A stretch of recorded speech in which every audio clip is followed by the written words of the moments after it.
Showers bring May flowers and bees too, but a nationwide trend shows that bees, they're dying off. A recent survey was done by Project APHIS-M, which is research supporting beekeepers. The survey collected data from 702 beekeepers, accounting for 1.8 million colonies. That's roughly 68% of the nation's bees.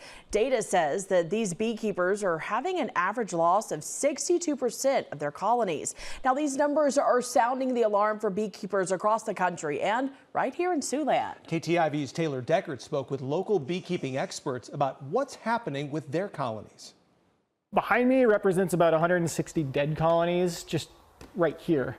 And there's more that we had pulled out that are in a separate building. Aaron Mallett has been beekeeping for 15 years. Last year, at the peak of his season, Mallett had 380 to 400 colonies. This spring, he's left with about 90 colonies. He lost nearly 200 for unknown reasons over the winter. If you lose about 40% of your colonies throughout the span of a year, you can come back from that and even expand. That's not enough to prevent you from building, but when you start losing 60 to 80% annually, you just can't recover without outside help.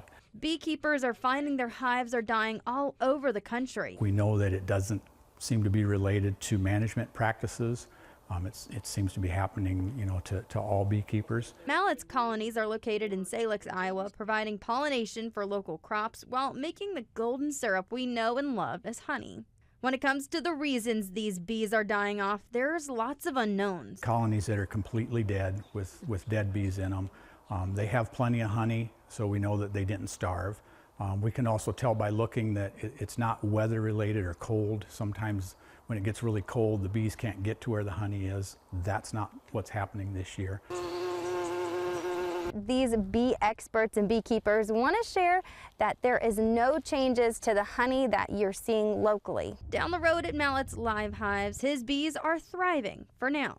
Things are fine right now, and I have a reserve of honey, so there's still that income that we can pull from. If you're buying directly from the producer, that puts more money in the producer's pocket, and in this situation, that's more resources that the beekeeper has to take care of the bees. Near Salix, Iowa, Taylor Deckert, KTIV News 4.